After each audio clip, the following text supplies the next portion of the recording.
What's going on, people? We are Tottenham TV here, back again with another Tottenham update. Now, away from the disappointing Julian Nagelsmann news, Spurs apparently are after some sporting directors, and the latest name in the hat is Thiago Pinto. According to the Telegraph, AS Roma's Thiago Pinto is being taken very seriously by Daniel Levy to become Tottenham's new sporting director.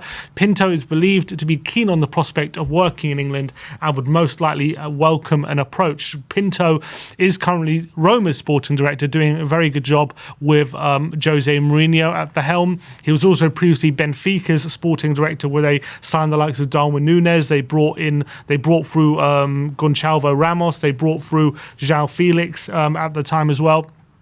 So he has decent chops, but it's so important that we focus on getting this sporting director through the door first, so we can start planning with the future manager, isn't it? And this guy seems to have a decent record. Yeah, there's a quote from here, and it says his philosophy is win at all costs. I kind of like that. That kind of makes me think he's not the right guy in a weird way. Why? Because win at all costs was what Conte and Mourinho wanted. We're more like rebuild project development now. So is this the kind of guy we need? Yeah, well, it says here as well that he's also worked well with the academy as well, bringing through youth projects through, like you were saying. Ruben Diaz was one of his players at Benfica. Obviously, look how well he's worked out from Man City. Also, Renato Sanchez, another quite top quality academy prospect. He's doing well. He's pulling up trees up in Europe.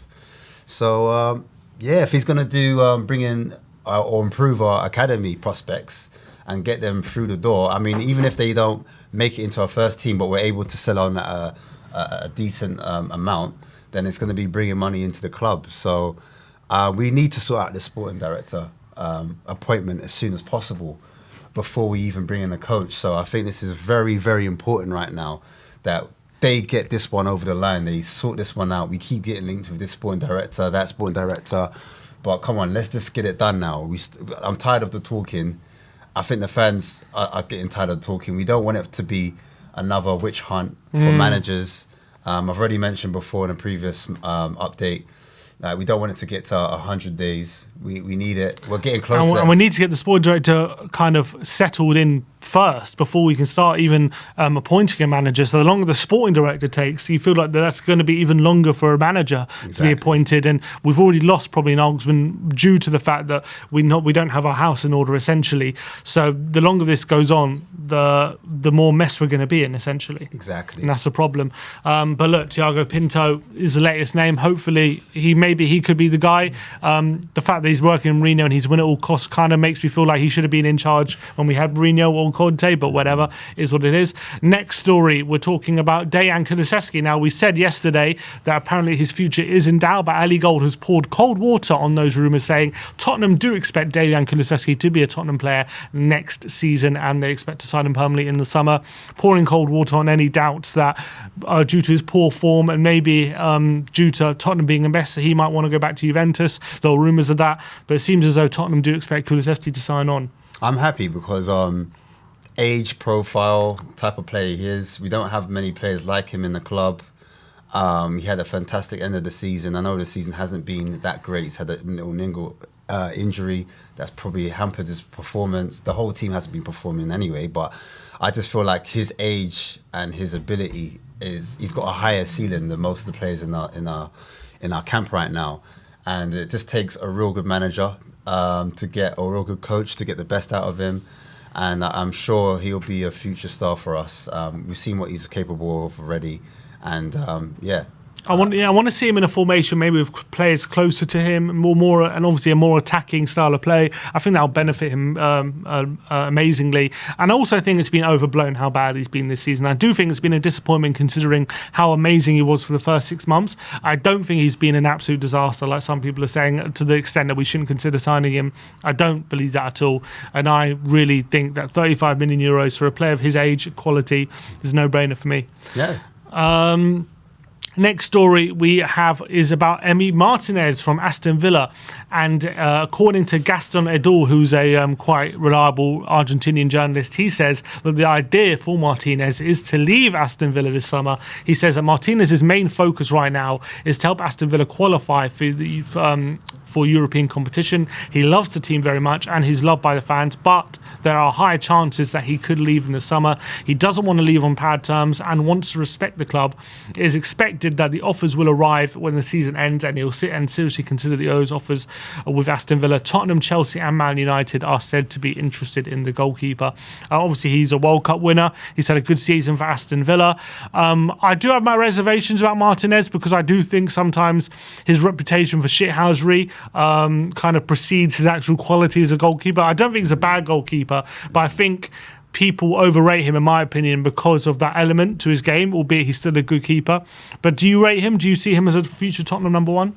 I wouldn't be mad at it, but I do have my reservations as well because his temperament as well. I heard he fell out with Emery in the. That's the reason why they're thinking about selling them. So will he be disruptive in the actual changing room, in the dressing room? That's my reservation about him. I don't know if he's got a mistake in him because he is a bit erratic, and we need less of that at Spurs. We need someone who's a bit more stable. But he is a World Cup winner, so he does bring that pedigree, and he is a teammate of Romero. He's got shades of Romero inside of him as well. So who knows? Like maybe they could get the best out of each other. All right. I think maybe with Romero's kind of backing, maybe that could be a good combination. I feel like a younger keeper or keeper who's better with his feet might be a better way to go. But I guess it depends on the new manager. But I do think he's a good keeper, Emi Martinez. So he definitely is an upgrade on what we have at the moment. Next story is coming also from Gaston Edul, talking about Giovanni Lo Celso, and he says Aston Villa are in talks with Lo Celso's camp. Unai Emery wants him, and they could make an offer to Tottenham. Gio's loan is on loan at Tottenham to Villarreal. He'll be back, and we have to see who will be the new coach. He didn't have a good relationship with Conte, which led to him leaving. Do you think there's a way of Lo Celso maybe being involved in a swap deal for Martinez? Is that a way to go, or would you like straight cash, or would you consider keeping Lo Celso for next season under a new manager? Oh, very good question. It really does depend on who comes in. I think the coach has to have another look. If he wants to go, it's different. If his heart's set on leaving the club, then he's got to go, in my opinion, and we'll just have to get cash for him. It would have been interesting to see him under an attacking manager because when he came in with Poch, but then Poch didn't really get to use him. And then after that, we've had defensive managers. So it's a bit of a waste, really, when thinking about the potential he has. I saw him as a bit of a link player, so it would have been nice to see him in a double pivot maybe, and maybe have another attacking midfielder in front of him just to see how it would work. But yeah, I guess, sometimes you just have to cut loose and just move on because there's better out there, in my opinion. So yeah, I would personally just let him go. I would. The biggest reason for me is I think his injury record isn't great as well. He does spend a lot of time on the treatment table, and that always seems to hold up his progress. Whenever he seems to be gaining some momentum, he'll pick up an injury, and it'll take him time to get back to his best again.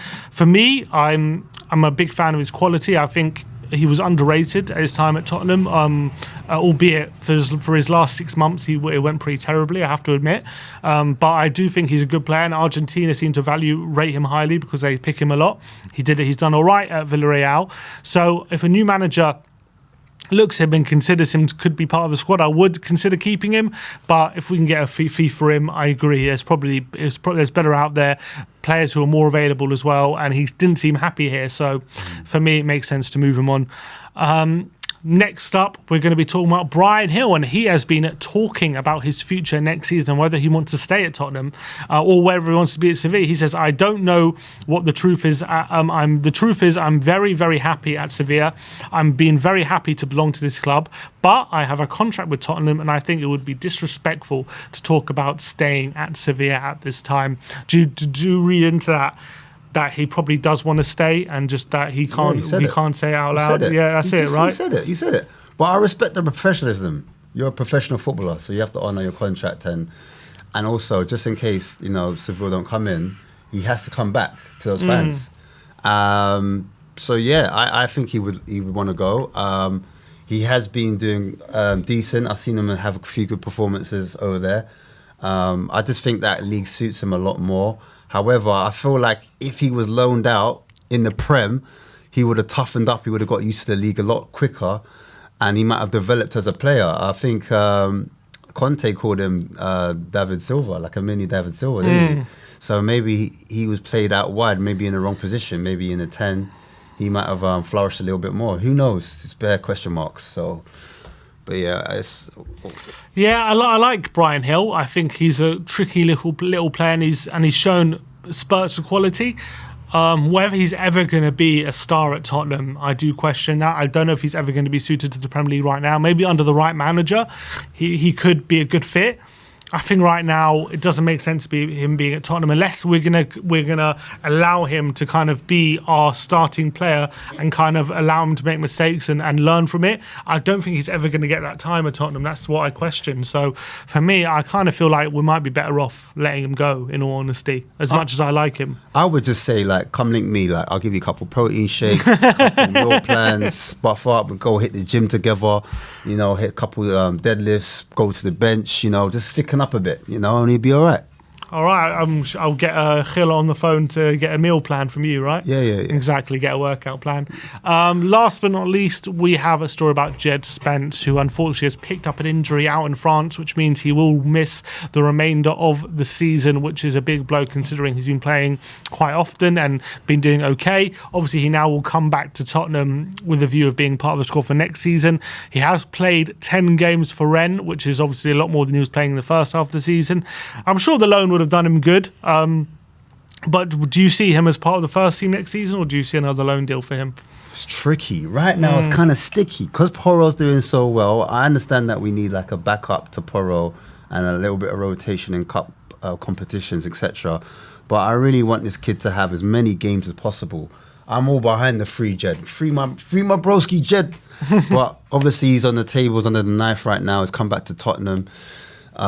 He just needs some love. Whoever comes in for him, he just needs some love. He needs some game time. And I think there is a player in there. He's got the height, he's got the physicality, he's got tricks, he can shoot. He's not got a bad shot on him, you know. He's decent. He's very attacking.